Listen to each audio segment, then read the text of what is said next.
سوال نمبر 144 ہے 44 کہ وَيَحْفَظُ فُرُوجَهُمْ اپنی شرم گاہوں کی حفاظت کرے، اس سے کیا مراد ہے؟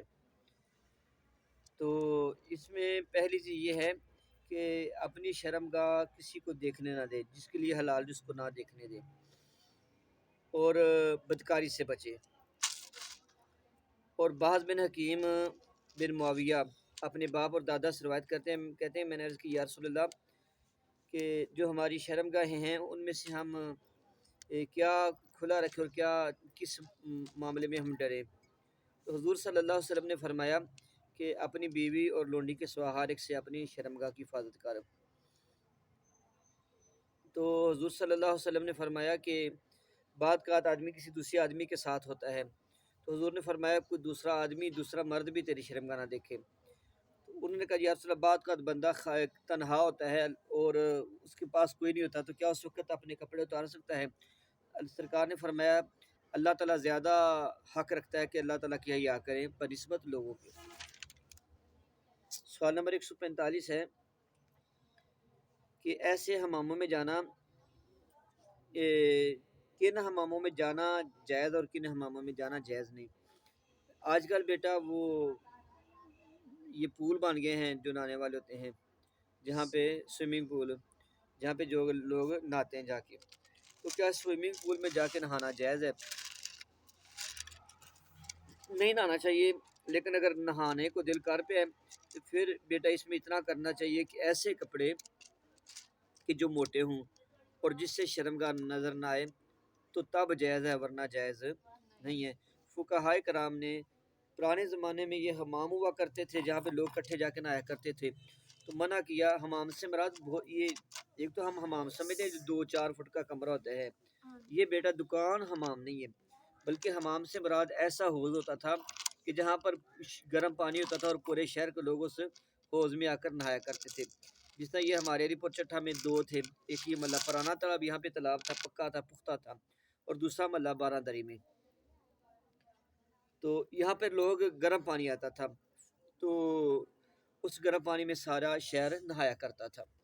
تو فقہائے کرام حماموں پہ جا کے نہانے سے منع کرتے تھے، کیوں؟ کس میں بے پردگی تھی، لیکن اگر مکمل پردے کا یقین ہو جائے تو پھر اس میں حرج بھی نہیں ہے۔ سوال نمبر 146 حمام میں نہانے کی شرائط کیا ہیں؟ کہتے ہیں کہ 2 ہی شرطیں ہیں، ایک تو یہ کہ بنیت تداوی صحت یاب ہونے کی شرط ہو، کیونکہ حماموں کے اندر جیسے میں نے کہا گرم پانی ہوتا تھا اور اس سے حکیم لوگ علاج بھی کیا کرتے تھے، یعنی کہ کسی خاص مقصد کے لیے تو یہ نہا سکتے ہیں ورنہ نہیں۔ یا اس لیے بھی حماموں میں نہاتے تھے کہ وہاں پہ ایسے لوگ ہوتے تھے کہ جو جسم کی اس طرح مالش کرتے تھے کہ پورے جسم سے میل وغیرہ اتر جایا کرتی تھی۔ دوسرا اس میں شرط یہ ہے کہ ان وقتوں میں جہاں لوگ کم سے کم ہوں یا لوگ بالکل نہ ہوں۔ تیسری شرط یہ ہے کہ اپنے شرمگاہ کو کسی موٹے کپڑے سے ڈھانپ کے رکھے۔ چوتھی یہ ہے کہ اس کی نظر زمین پر ہو یا دیوار کی طرف ہو، ارد گرد لوگوں کو نہاتے ہوئے نہ دیکھیں۔ پانچویں یہ ہے کہ اگر وہاں برائی ہوتے دیکھے تو اس کو منع کریں۔ تو چھٹی یہ ہے کہ اگر کوئی اس کا جسم ملنے والا ہے، اس کو مطلب مساج کرنے والا ہے، تو اس میں اپنے مرد جو ہے اپنے گوڈیاں تو لے کے ناف تک یہ اپنا پورا جسم ڈھانپ کے رکھے۔ ہاں اگر اس کی بیوی ہے یا لونڈی ہے تو اس میں مطلب کوئی حرج نہیں ہے۔ ساتویں یہ ہے کہ جب وہاں پہ جانا ہے تو اپنا قیمت طے کر لے، جی انی ٹکٹ لے کے یا قیمت طے کر کے پھر وہاں پہ جائے۔ آٹھویں یہ ہے کہ وہاں پہ اتنا پانی استعمال کرے جتنی اس کو حاجت ہے، زیادہ پانی ضائع نہ بھی کرے۔ اور 9ویں اس کی شرط یہ ہے کہ اگر وہاں پہ اکیلا جانا ممکن نہیں ہے تو اپنے ساتھ ایسے لوگ لے کے جائے کہ جو نیک لوگوں یعنی برے لوگوں کے ساتھ مل کے جا کے وہاں پہ غسل نہ کرے۔ اور 10ویں یہ ہے کہ اس کا پانی دیکھ کے جہنم کو دیکھے کہ مجھے جہنم میں بھی اسی طرح مطلب اگر ڈال دیا گیا زیادہ گرم پانی میں تو کیا بنے گا۔ تو یہ شرائط ہیں۔ اور نبی صلی اللہ علیہ وسلم نے فرمایا اتقوا بیتا یقال له الحمام، جس جگہ کو حمام کہا جاتا ہے نا وہاں پر جانے سے بچو۔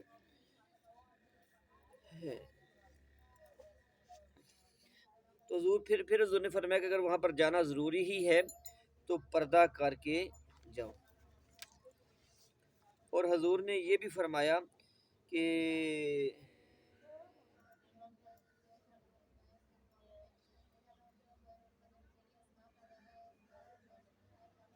نبی صلی اللہ علیہ وسلم نے یہ فرمایا کہ جو سب سے اچھی جگہ جہاں مسلمان جا کے جانا چاہے تو جا چلا جائے وہ حمام ہے، اس لیے لیکن شرط یہ ہے کہ جب وہاں پر جا کے اللہ سے جنت کا سوال کرے، دوزخ سے بچنے کا سوال کرے۔ اور سب سے جو بری جگہ ہے وہ جگہ ہے جہاں پر دلہے اور دلہنوں کو تیار کیا جاتا ہے، تو حضور صلی اللہ علیہ وسلم جو ہے نا اس کو سب سے بری جگہ قرار دیا۔ ہاں جی، بیوٹی پارلر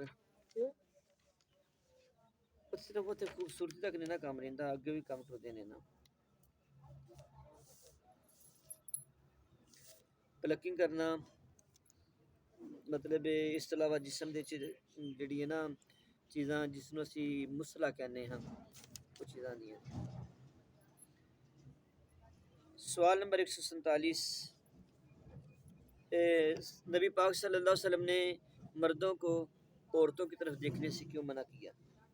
ویکھنے تے گناہ کو نہیں، کیوں بھی بی بی، لیکن یہ گناہ تو نہیں، لیکن گناہ کی طرف لے کے جانے والا کام ہے، اور جو کام بذات خود گناہ تو نہ ہو لیکن گناہ کی طرف لے جانے والا ہو تو وہ کام بھی حرام ہوتا ہے۔ بے نفس ہی عورت کو دیکھنا حرام نہیں ہے، یہ حرام تب بنتا ہے جب یہ برائی کی طرف لے کے جائے۔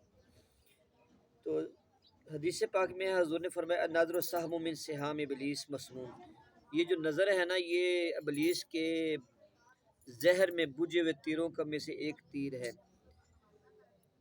اور جو اپنی نظر نیچی رکھتا ہے مطلب کسی عورت کو دیکھنے سے اللہ تعالیٰ اس کی عبادت کے اندر حلاوت اور مٹھاس لذت پیدا کرتا ہے۔ اور مجاہد کہتے ہیں کہ جب عورت آتی ہے تو شیطان اس کے سر پہ بنا ہوتا ہے، بیٹھا ہوتا ہے، عورت کے سر پہ بیٹھا ہوتا ہے، اور اگر سامنے مرد ہو تو شیطان اس کو وہ عورت خوبصورت کر کے اور پرکشش کر کے دکھاتا ہے، اور جب عورت جاتی ہے تو شیطان اس کی عورت کی پشت پر بیٹھ جاتا ہے اور پیچھے سے عورت کو مطلب پرکشش کر کے دکھاتا ہے۔